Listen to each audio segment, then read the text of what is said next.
رمضان رحمت کا سامان، رمضان بخشش کا اعلان، مدنی مذاکرہ علم و عمل کا جہان۔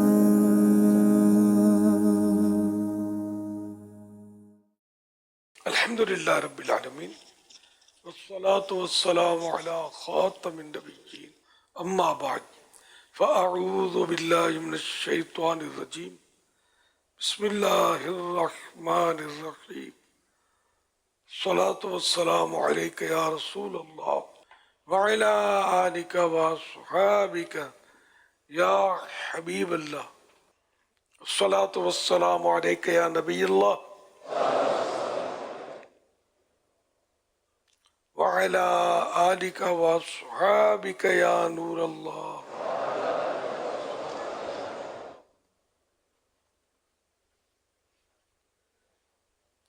فرمان آخری نبی صلی اللہ تعالی علیہ وآلہ وسلم، جس کے پاس میرا ذکر ہوا اور اس نے مجھ پر درود پاک نہ پڑھا، اس نے جنت کا راستہ چھوڑ دیا۔ صلو علی الحبیب صلی اللہ علی محمد۔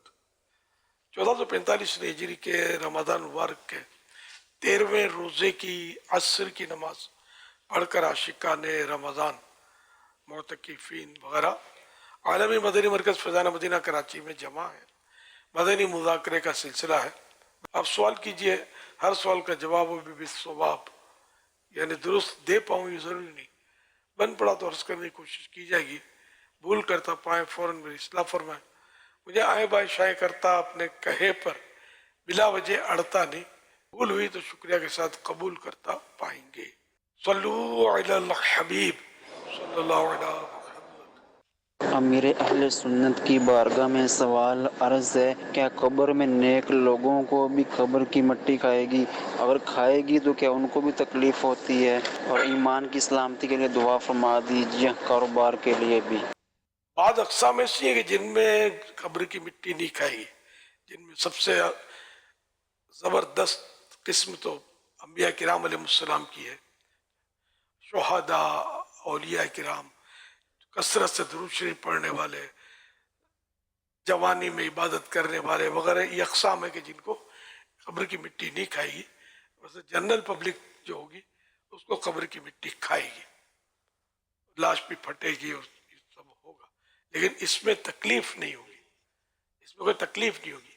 تکلیف صرف عذاب میں ہوتی ہے، تو یہ عذاب نہیں ہے، یہ اللہ پاک کی مرضی ہے۔ انڈرسٹوڈ، اگر ویسا عقلی طور سے سوچیں کہ اگر یہ سڑنے گلنے کا نظام نہ ہوتا تو انسان جانوروں سے زمین بھری پڑی ہوتی، ہمیں کوئی جگہ ہی نہ ملتی، اور انسانوں کے لیے پھر قبر یہ ساری مطلب زمینیں بھر جاتی کچھ۔ ہمارا اللہ پاک نے جو نظام رکھا ہے وہ اس کی حکمتیں ہیں۔ صلو علی الحبیب صلی اللہ علیہ محمد۔ روزے کی حالت میں خواتین ناک اور کان چھدوا سکتی ہے؟ اسے چھدوانے میں کوئی حرج نہیں، ناک کان روزے کی حالت میں۔ آج سنی مذاکرے میں بھی آپ سے کچھ سوالات سوشل میڈیا وغیرہ کی طرف سے جو آتے ہیں وہ بھی کرنے ہیں۔ یہ ابرار حسین کہتے ہیں، اگر کوئی شخص ہمارا مقروض ہے اور ہم زکوٰۃ کی مد میں اس کا یہ قرض معاف کر دیں تو کیا یہ ٹھیک ہوگا جبکہ وہ شخص مستحق بھی ہو؟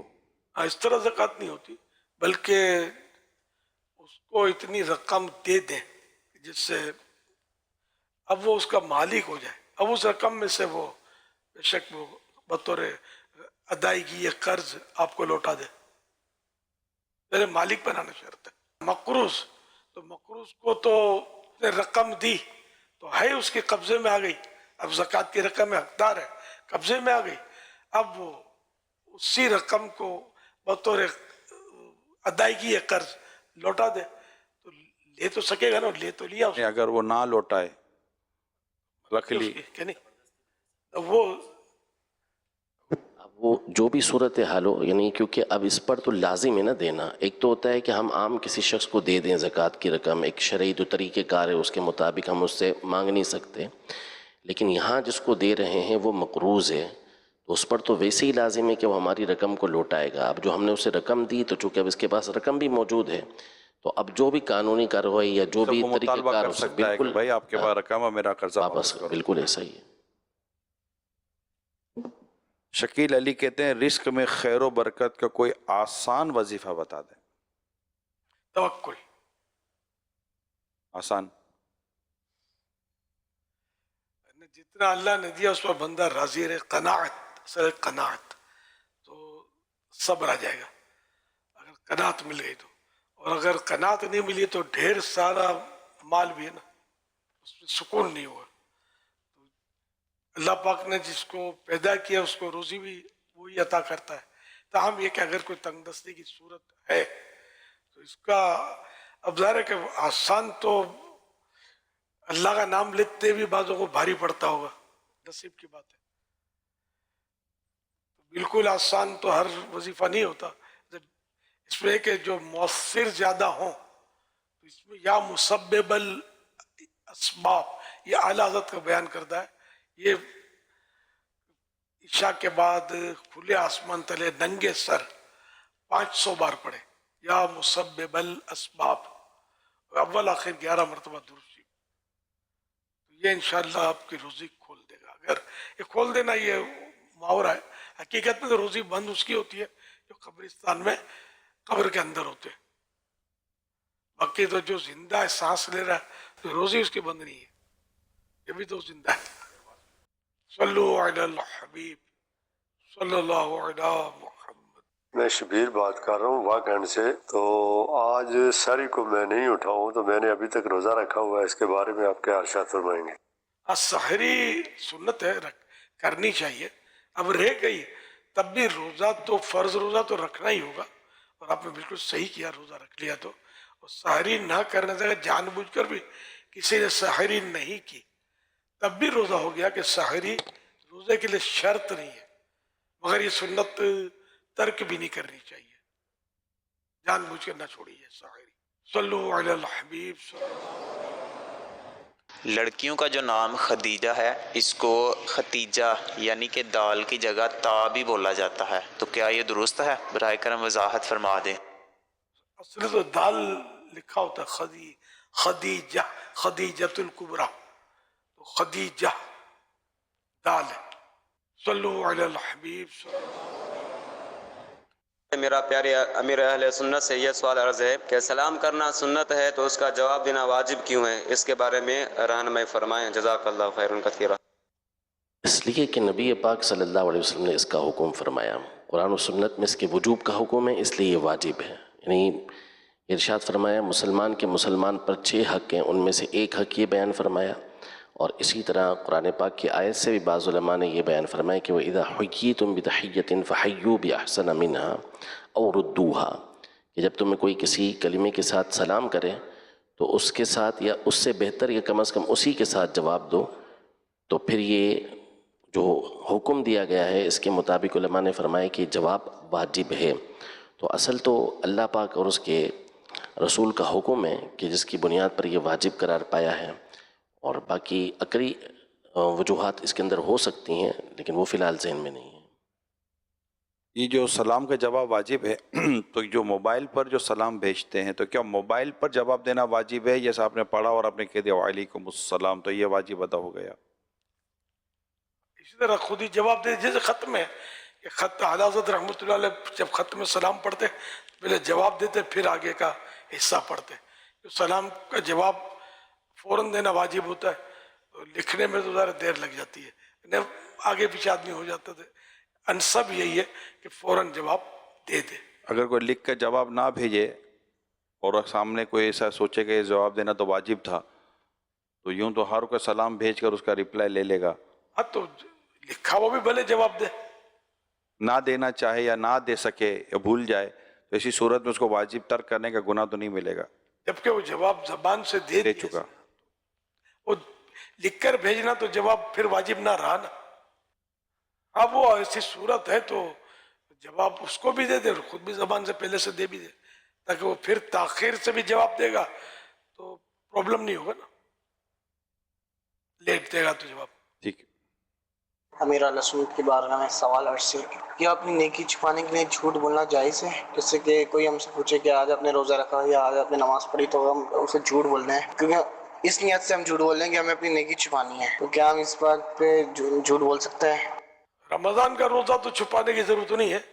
رمضان کا روزہ چھپائیں گے تو الٹا مطلب یہ ہے کہ تو نقصان ہوا. لوگ بولے ہیں رمضان کا روزہ نہیں رکھتا، یہ تو بتانا ہوگا. اس طرح فرض نمازوں کا بھی بتانا ہوگا.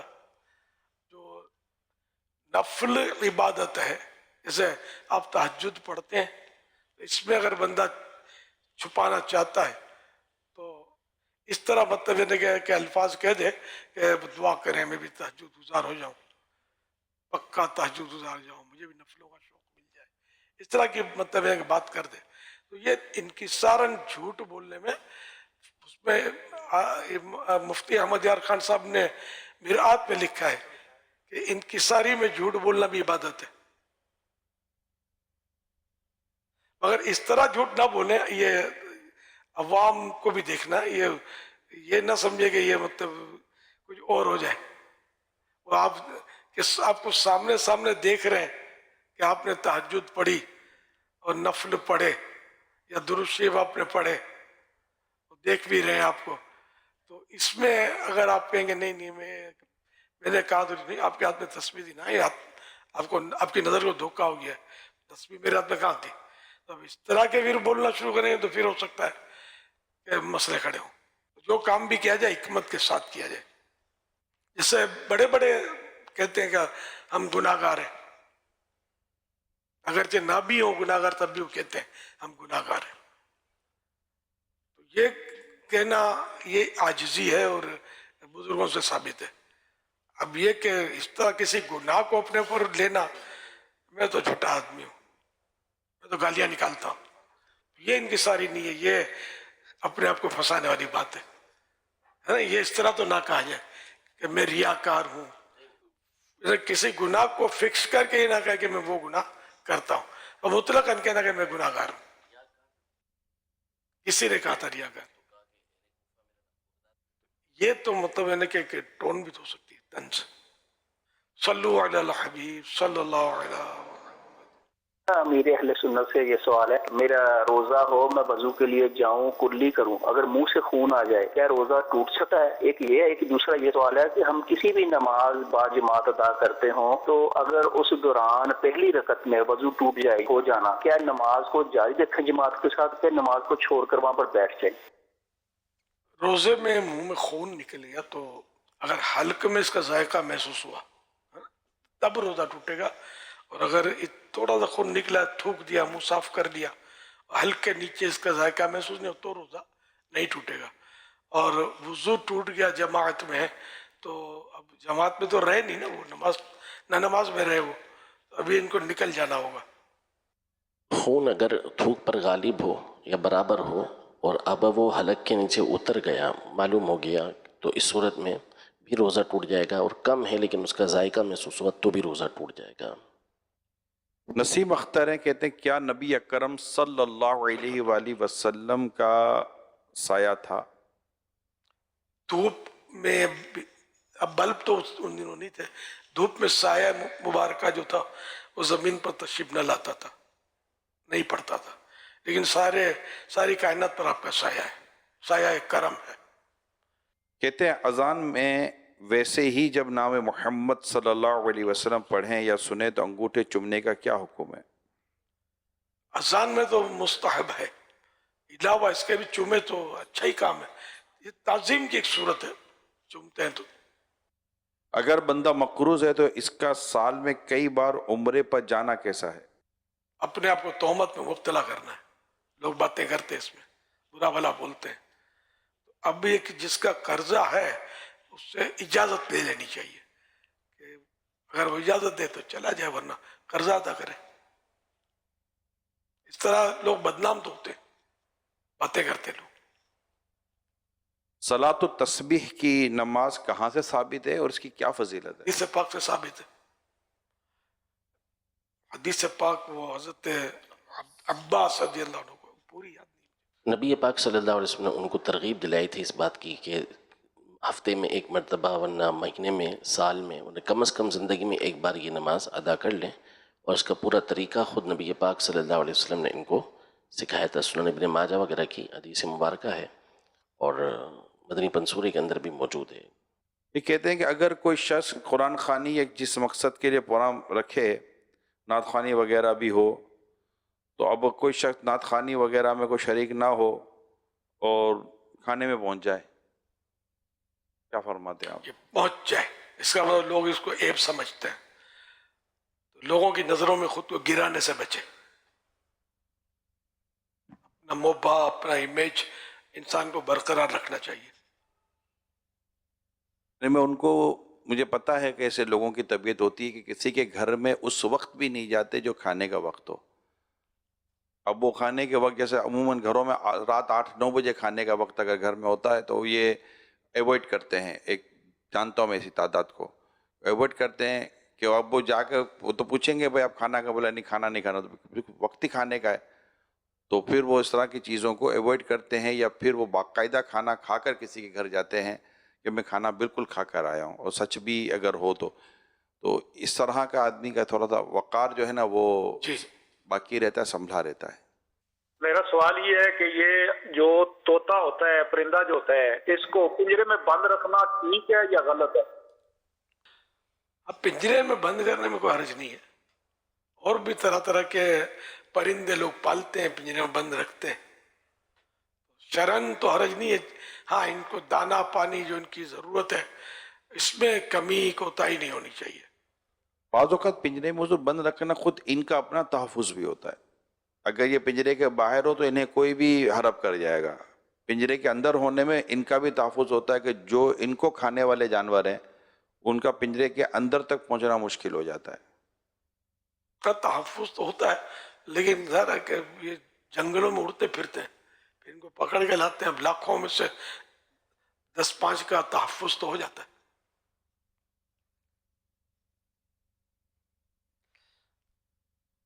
اے طائر لاہوتی، اس رزق سے موت اچھی جس رزق سے آتی ہو پرواز میں کوتاہی. طائر لاہوتی من ہے پنجرے میں قید پرندے، اس رزق سے موت اچھی. ایسی روزی سے تو موت اچھی جس رزق سے آتی ہو پرواز میں کوتاہی. یعنی وہ روزی جو تجھے مل رہی ہے سے تو موت اچھی کہ تیری اس رزق نے تو تیری پرواز کو روک دیا، اب تو اڑ نہیں سکتا، تو قیدی ہو گیا، دوسروں کے مرہون منت ہو گیا، وہ کھلائیں تو کھا، وہ پلائیں گے تو پیے گا. تو اڑتا تھا، یہ اچھا تھا، ہاتھ پیر مار کے خود ہی اپنی روزی ڈھونڈ لیتا تھا اور آزاد تھا، جدھر چاہتا تھا جا سکتا تھا. تو پنجرے میں ہونا ظاہر کہ قید. اچھا، پرندے پالنے والوں میں یہ ایک ہے کہ پرندوں کو ساتھ بند کرنے میں یہ ایک ہی پنجرے میں رکھتے، اس میں بعض اوقات یہ لڑتے ہیں، اور کمزور کو طاقتور جو ہے نا یہ مارتا رہتا ہے. بعض اوقات اس میں اموات بھی ہو جاتی ہے پرندوں کی، مار مار کے بیچارہ مار کھا کھا کے مر جاتا ہے پرندہ. تو اس پر نظر رکھنی ہوگی، ساتھ رکھا ہے. یہ بعض اوقات لڑتے ہیں، یہ بھی پریشان کن ہوتا ہے، ایک دوسرے کو زخمی کرتے ہیں. بعض اوقات لڑتے نہیں ہیں، بس ایک کمزور ہے وہ پٹتا ہے بیچارہ، اس کو مارتے ہیں اور زخمی کر دیتے ہیں. یہ دونوں صورتیں نہیں ہونی چاہیے، پھر الگ الگ ان کو پنجروں میں رکھا جائے. صلو علی الحبیب صلی اللہ علی محمد. سچی توبہ کیسے حاصل ہو، اس پہ حوالے سے رہنمائی فرما دیجئے، جزاک اللہ خیرا. توبہ کے ارکان پورے کرے، تو یعنی جو گناہ ہوا اس کو تسلیم کرے کہ یہ گناہ ہے، اور اس گناہ کا اقرار کر کے اس کا اظہار کرے اللہ پاک کی جناب میں کہ میں نے یہ گناہ کیا، اور اب توبہ کرے، اور دل میں یہ پکا ارادہ ہو، پکا کہ آئندہ یہ گناہ میں نہیں کروں گا، اور ندامت اپنے کیے پر شرمندگی بھی ہو. تو اس طرح توبہ کریں گے تو یہ توبہ بھی یہی ہے، خالی ہنس ہنس کے یہ چپت مار لینا ہے کر کے، یہ توبہ تھوڑی ہے، نہ چپت مارنا توبہ ہے، تو پتہ نہیں کہاں سے آئی چپت. خیر حرج بھی نہیں ہے، توبہ توبہ یہ ہمارے یہاں انداز ہے، پتہ نہیں ساری دنیا میں ہے یا نہیں ہے. تو اس طرح مطلب ندامت، شرمندگی ضروری ہے توبہ میں. تو اس طرح توبہ کرے گا اور آئندہ کبھی نہیں کروں گا، یہ فائنل ڈیسیزن ہو اس کا، تب توبہ قبول ہے. جب سچی پکی توبہ کرے گا تو استقامت کا بھی چانس بڑھ جائے گا. تو پھر تو گناہ ہو جائے خدا نہ خواستہ، پھر اسی طرح توبہ کر لے.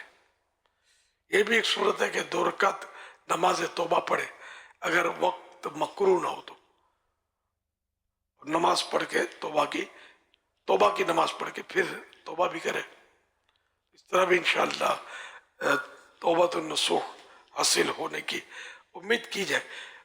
ایسی صحبت اختیار کرے. اب بری صحبت میں رہے گا تو پھر توبۃ النصوح کہاں سے لائے گا؟ ایسے دوست جو غیبتیں کرتے ہیں، جھوٹ بولتے ہیں، نمازوں کے ٹھکانے نہیں ہے، گانے بولتے رہتے ہیں، گانے بجاتے رہتے ہیں، گالیاں بکتے رہتے ہیں.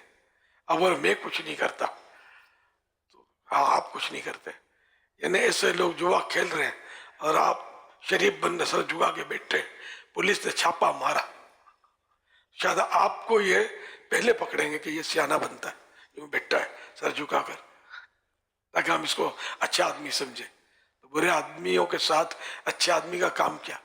ساروں کو ہی لے جائیں گے. ظاہر ہے یہ لاکھ بولے کہ میں جوا نہیں کھیلتا تھا، اس کی تھوڑی کوئی سنے گا.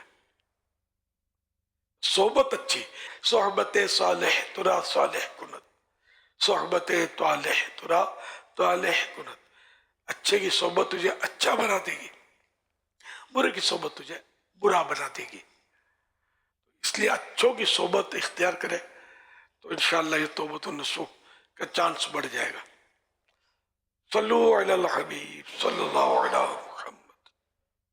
عامر شہزاد اتاری. حضور میرا سوال یہ ہے کہ اکثر والدین اپنی بچیوں کا جہیز ان کے بچپن میں ہی بنانا شروع کر دیتے ہیں، حتیٰ کہ ان کے زیورات بھی بنا لیتے ہیں. جب وہ بچی جوان ہو جاتی ہے اور جب تک اس کی شادی نہیں ہوتی تو کیا اس پر زکوٰۃ فرض ہوگی؟ وہ زکوٰۃ دے گی؟ اور حضور آپ کی بارگاہ میں دعا کی درخواست ہے، اللہ پاک ہمیں اولاد کی نعمت سے نوازے، ہمارے لیے دعا بھی فرما دیں اور کوئی اولاد کے لیے وظیفہ بھی عطا فرما دیں. اب بچیوں کے لیے جمع کرتے ہیں لوگ، حرج نہیں ہے اس میں، لیکن اگر بچی کو مالک نہیں کر رہے، ویسے جمع کر رہے ہیں، تو جو جمع کر رہا ہے یہ اس کی ملک ہے. جیسے باپ جمع کر رہا تو باپ مالک ہے اس کا، ماں جمع کر رہی ہے ماں مالکہ ہے. اور زکوٰۃ کی شرائط پائے جانے کی صورت میں جو اس کی مالک یا مالکہ ہے، جیسے ماں مالکہ ہے تو ماں پر زکوٰۃ آئے گی. اب اگر اس کو مالک بنا دیا اور وہ بالغہ ہو گئی، اب تو مطلب ہے کہ زکوٰۃ کے شرائط پائے جانے کی صورت میں وہی بیٹی جو ہے اس کو زکوٰۃ دینی ہوگی. صلو علی الحبیب صلی اللہ علیہ محمد. میرا سوال یہ ہے کہ اگر مسجد میں جائیں تو کوئی نماز پڑھ رہا ہو اور کچھ لوگ ایسے بیٹھے ہوں تو سلام کرنا جائز ہے؟ ان کو سلام نہیں کرنا چاہیے. مسجد میں لوگ آتے ہیں اور زور سے سلام کرتے ہیں، بعضوں کی عادت ہوتی ہے، یہ طریقہ نہیں ہے ٹھیک. جبکہ لوگ اپنے اوراد و وظائف میں مصروف ہیں یا نماز کے انتظار میں ہیں یا کوئی بعض نماز بھی پڑھ رہے ہوتے، تو ایسے حالات میں سلام نہ کیا جائے. کوئی ایسا موقع ہے کہ کوئی اپنی عبادت میں مصروف نہیں اور کوئی بیٹھا ہی سلام لینے کے لیے، جیسے بعض شخصیات یا بزرگ بھی بیٹھے ہوتے ہیں کہ لوگ آ رہے ہیں مل رہے ہیں، تو اب ایسی صورت میں جبکہ ماحول اس طرح کا تو پھر سلام کرنے میں حرج نہیں ہے. یہاں بس اوقات ایسا ہوتا ہے جیسے عام مساجد کے اندر پہلی صف میں جیسے کوئی بیٹھے ہوئے ہیں تو اس کے ہی قریب آ کر کوئی مقتدی ہیں، ان کے ساتھی ہوتے بیٹھتے ہیں، بیٹھتے السلام علیکم کیسے ہیں، ٹھیک ہے، تو وہ آپس میں جو دوسرے کے ساتھ سلام دعا کرتے ہیں. تو یہ تو ہمارے یہاں تو ایک طرح سے رائج ہے. وہ دروازے پہ آ کر سلام کرتے ہیں سے، وہ الگ چیز ہے. اور یہ اگر کوئی پڑھ نہیں رہا ہے وہ اور اس کو سلام کر دیا تو، اور آہستہ سے دوسرے کو کوئی تشویش نہیں ہوئی، نہ یہ پڑھ رہا تھا، تو پھر تو کیا حرج ہے سلام کرنے میں. سے یہ سوال ہے، جمعرات کے جمعرات جو ختم شریف ہم دینے کے لیے جاتے ہیں اس کا کھانا ہم ختم دے کر خود کھا لیتے ہیں، یہ کھانا کھانا کہ ہمارے لیے جائز ہے یا ناجائز ہے؟ ہاں خود بھی کھا سکتے ہیں، دوسروں کو کھلائیں. آپ کے ملک سے وہ خارج نہیں ہوئے ختم کرنے سے، آپ اس کے مالک ہیں.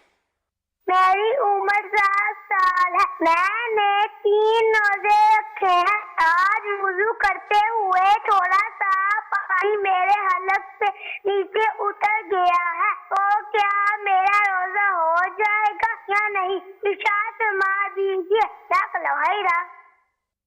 اللہم آمین وإیاکم. آپ کو 3 روزے رکھنا مبارک. اب پانی حلق سے نیچے اترا وضو کے دوران اور اس وقت روزہ یاد ہو تو روزہ ٹوٹ جاتا ہے، یاد نہ ہو تو نہیں ٹوٹتا. صلو علی الحبیب صلی اللہ علیہ محمد.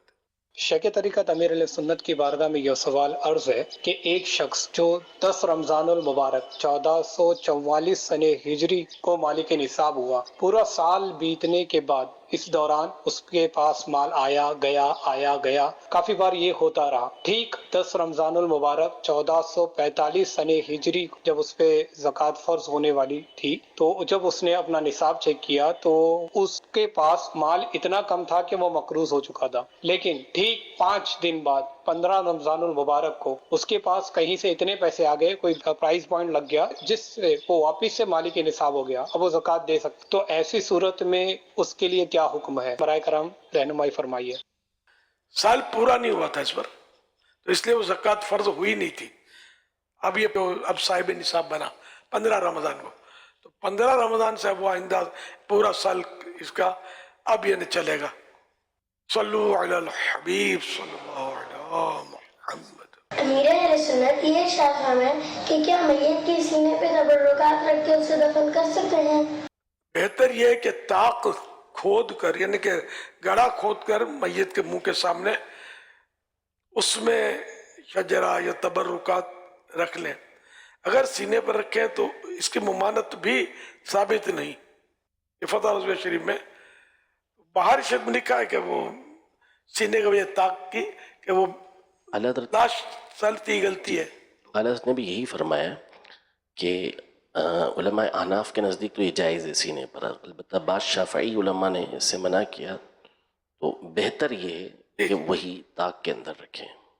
عبدالعلیم کوہاٹ سے بات کر رہا ہوں. میرا امیر اہل سنت کی بارگاہ میں یہ سوال ہے کہ آج کل مسواک ایسی آ رہی ہیں کہ جو پیکٹ میں بند ہوتی ہیں اور اس پہ کچھ لیکوڈ لگا ہوتا ہے، تو اس کا باقاعدہ ٹیسٹ بھی ہوتا ہے. تو وہ لیکوڈ والا جو مسواک ہے اگر وہ کیا جائے اور اس کا ذائقہ جو ہے وہ حلق سے نیچے محسوس ہو، تو کیا اس صورت میں روزہ ٹوٹ جائے گا یا نہیں ٹوٹے گا؟ جواب ارشاد فرما دیجیے. جزاک اللہ خیرا. وہ بھی ڈالتے ہیں اسے غالباً، کبھی استعمال نہیں کی میں نے. یہ پیکٹ والی دل ہی نہیں کرتا استعمال کر رہا کہ یہ اس کو دیر پر رکھنے کے لیے پتہ نہیں کوئی کیمیکل بھی ڈالتے ہوں گے. ہاں ورنہ وہ پھپھوندی لگ جاتی ہے. آپ مسواک رکھو اپنی یہ جو نارمل مسواک. یہ دیکھیے کہ یہ جو پیکنگ والی ہوتی ہیں اس کو مسواک کو تازہ رکھنے، کیونکہ یہ ان کو چلانی ہوتی ہے مہینوں تک، تو یہ پیکنگ کے اندر کوئی ایسی چیز ضرور ہوتی ہے جس سے یہ مسواک جو ہے نا وہ اس کو نکالے بھی تو وہ تازہ ٹائپ کی ہی ظاہر ہوتی ہے. تو کچھ نہ کچھ اس کے اوپر وظاہر تو یہی لگتا ہے کہ کچھ نہ کچھ لگا ہوتا ہے. یہ سب جو بھی پیکٹ آتے ہیں، ٹین پیک آتے ہیں، غذائیں جو آتی ہیں، سب میں کیمیکل کے بغیر تو وہ رہتی نہیں ہے نا زیادہ دن. کیمیکل اس میں ڈالے جاتے ہیں زیادہ دن رکھنے کے لیے. ٹین پیک طرح طرح کے آتے ہیں. یہ تو باقاعدہ نقصانات کی تحقیق آتے ہیں اس کی کہ فلاں بیماریاں ان سے ہوتی ہیں. آج کل آسانی کے لیے لوگ یہ استعمال کرتے ہیں. تازہ چیز سے کوئی مقابلہ نہیں کر سکتی. تازہ ہوتی ہے، تازہ وہ بھی آرگینک بھی چلا ہے. اصلی کھاد سے جو، باقی نقلی کھاد سے، آرٹیفیشل کھاد سے پیداوار تقریباً یہ ہوتی ہے. فروٹ، پھل، سبزی سب موٹے بنا دیتے ہیں. لہسن موٹا بنا دیتے ہیں. آرٹیفیشل کھاد کے کمالا. اتنے بڑے آم، اتنے بڑے تربوز تو پاکستان میں تو نہیں دیکھے ہوں گے، باہر ملک میں دیکھے اتنے بڑے تربوز. میرے حساب تو ہلا بھی نہ سکے اس کو. یہ آرٹیفیشل کھاد ڈال کے اس کو وہ کرتے ہیں ترکیب. یہ بھی طرح طرح کے نقصانات ان کے بھی بتائے جاتے ہیں. اور آرگینک جو ہوتا ہے اوریجنل کھاد کا وہ پیداوار تو وہ اچھی ہوتی ہے. یہاں پہ آرگینک ملتے ہیں، مطلب اب اللہ بہتر جانا آرگینک کہہ کر اگر نقلی بھی ٹکا دیا پتا کیسے چلے گا.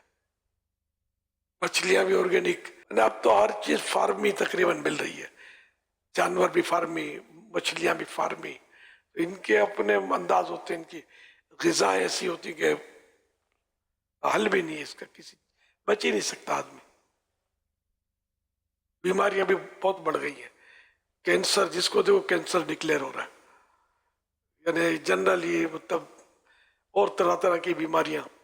اب اس میں ہو سکتا ہے آرٹیفیشل کھاد کا حصہ ہوگا، پھر ہماری اور کمزوریاں. ہم لوگ فریش ایئر گھر میں داخلے پر پابندی رکھتے ہیں، کھڑکیاں دروازے ہر وقت بند رکھتے ہیں تو تازہ ہوا آتی نہیں ہے، تو ہماری کاربن ڈائی آکسائڈ جو ہے وہ جمع ہوتی رہتی ہے. اور یہ ہم نے جو لی آکسیجن یہ تو صحیح ہے، اچھی چیز ہے، زندگی کے لیے ضروری ہے. ہم نے جو ناک سے واپس یا منہ سے سانس کو نکالا یہ کاربن ڈائی آکسائڈ ہوتا ہے، یہ ایک زہریلی گیس ہوتی ہے. یہ جب گھر میں جمع ہوگی تو نقصان نہیں کرے گی تو کیا کرے گی. پھر بعض لوگ تو سردیوں میں پورا منہ پر ہی اوڑھ لیتے ہیں، ہوا نکلنے کا راستہ نہیں تو اسی سے پھر سانس لیتے رہتے ہیں. بیماریاں بھی طرح طرح کی ہیں، طرح طرح کی بیماریاں لگی ہوئی ہیں. کوئی یہ شاید دعویٰ اس دور میں مشکل سے کرے کہ میں 100% تندرست ہوں، بہت مشکل ہے کہ کوئی دعویٰ کرے. کچھ نہ کچھ لگا رہتا ہے. اپنی صحت کو اچھا رکھنا چاہیے اس نیت سے تاکہ ہم اچھی طرح عبادت کر سکیں. خوراک میں بھی احتیاط ہے، میں تو عرض کرتا رہتا ہوں خوراک کی احتیاطوں کا، لیکن ادھر سے سنتے ہیں ادھر سے نکال دیتے ہیں. لیکن یہ کیا ہے کبھی کبھی کان پکڑا دیتا ہے بے احتیاط کرنے والا، بے احتیاطی کرنے والوں کو کان پکڑ جا رہے. یار یہ سوچتے بھی ہوں گے یار کہتے تو صحیح ہے. یہ پان گٹکے والے اس طرح کے آپ نے بھی دیکھے ہوں گے کہ آپ نے کہا یار ہم نے نہیں مانا، اب ڈاکٹر نے بولا تو ناک کٹوا کر اب مانے گا، اب نہیں کھایا. ایک کو تو میں نے کہا گٹکا کھاتے اس کو کچھ ہوا تھا ڈکلیئر، نہیں زور سے بولا. اب یار ہم بولتے رہتے تو مولانا بولتا ہے، مولانا ہو گیا سمجھ پڑے. اور ڈاکٹر صاحب نے منع کیا ہے، چلو ٹھیک ہے اب صاحب کے پیچھے چلو. پہلے صاحب بھی تم کو نماز بھی پڑھا دیا کرے. نماز تو مولانا کے پیچھے، جب مولانا کے پیچھے نماز جیسی عبادت آپ اللہ کی بارگاہ میں مطلب اس کو وسیلہ بنا رہے ہو تو کوئی اور اچھی بات بتائے تو وہی مان لیا کرو یار. تو یوں مطلب بیچارے مجھے ہمدردی ہے. پھر وہ اسلامی بھائی تو خیر فوت ہو گئے جن کا میں نے کہا. یہ کہ گٹکا جی تم بتاتے رہتے آپ تو ویسے آج ضمن نکل آیا. یہ خطرناک چیزیں لوگ کھا رہے ہیں، مطلب پھر دوسروں کا انجام دیکھ بھی رہے لیکن بس وہ جب پر اپنے اوپر آ کے نہیں پڑتی نا اس کو سمجھ نہیں پڑتی. اللہ پاک رحمت کی نظر فرمائے. وارے نہ وریو ہارے وریو، یہ ہماری میمنی کہاوت ہے کہ اس کو وارا، اس کو سمجھایا کہ پلٹ کے آ جا تو نہیں مانا، اڑی کی اس نے. پھر جب ہار گیا تو ناک کٹوا کے چپ چاپ پلٹ آیا. صلو علی الحبیب صلی اللہ علیہ محمد. پیارے میرے سنت، میرا آپ سے سوال ہے کہ اسلامی بہنیں کھانا پکانے کے اوقات میں ایسا کیا کریں کہ کھانا بھی پک جائے اور عبادت بھی ہو جائے؟ اللہ اللہ اللہ اللہ اللہ اللہ پڑھتی رہے. یہ بھی ایک صورت ہے کہ زبان چلتی رہے، اللہ اللہ کے ذکر کرتی رہے، درود شریف پڑھتی رہے. کسی نے دیکھ کر کہہ دیا کھانے پہ کچھ چکارا مار رہی ہے، آج کھانا کھانے کا نہیں ہے. اور اتفاق سے کچھ ہو گیا تو پھر شامت آئی. اگر یہ بہو ہے تو بیٹی ہے تو برکت آئے گی، اب بہو ہے تو شامت آئے گی، بیماری آئے گی. خیر ہر گھر میں یہ ماحول ہو، یہ ضروری نہیں ہے کہ وہ بہو پڑھے تو پھنسے تو نماز بھی تو پڑھتی ہوگی نا. کل ہی اس کی کوئی رشتہ دار آئی تھی نا گھر پر، تو آج ہی اس کو سب یہ ذکر و درود یاد آ رہا ہے. تو یہ پورا ایک چین بنانے میں دیر نہیں لگتی گھروں کے اندر نا. تو خیر اللہ پاک ذکر کرنے کی توفیق عطا فرمائے اور ہمیں حسن ظن قائم رکھنے کی بھی توفیق. ذکر بالقلب کرے، تصور کرے. لیکن یہ کہ وہ کام کرتے ہوئے تصور جمنا مشکل ہے. کام بھی ایک نہیں ہوتا نا, کئی کام ہوتے ہیں. ٹینشن ہوتا ہے بابا کہ ایک تو پکائے گی, اوپر سے پھر اس کے ٹیسٹ ہونے نہ ہونے پر پھر جو تبصرہ ہوگا نا دسترخوان پر, تبصرہ کرنے والے کو اس وقت ٹوٹل اس وقت ٹائم ہے جب ہم بات کر رہے ہیں, تبصرہ کرنے والے بھی یہ نہیں سوچ رہے ہوتے کہ یار یہ تبصرہ اس پر بھاری پڑے گا, ہلکا پڑے گا. سب کے بیچ میں بھی اس پر تبصرہ بھی ہو رہا ہوگا, یار یہ تو تھوڑا صحیح بنا لیتی, وہ تو تھوڑا صحیح کر لیتی. یعنی کہ بچوں کے سامنے باپ بچوں کی ماں کو رگڑ رہا ہوتا ہے بیچاری کو, غلط طریقہ ہے. وہ منہ دیکھ رہے ہوتے کہ آج ہماری ماں کی خیر نہیں ہے. ویسے بھی عیب لگانا بھی منع ہے. سرکار صلی اللہ علیہ وسلم نے کبھی کھانے پر عیب نہیں لگایا. پسند آیا تو کھا لیا, ورنہ ہاتھ مبارک روک لیتے تھے, کھانے سے رک جاتے تھے. جس کو سمجھنا سمجھ جائے گا کیوں ہاتھ روک لیا.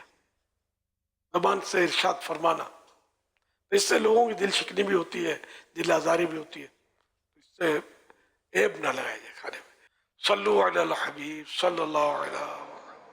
رمضان رحمت کا سامان, رمضان بخشش کا اعلان, مدنی مذاکرہ علم و عمل کا جہاں.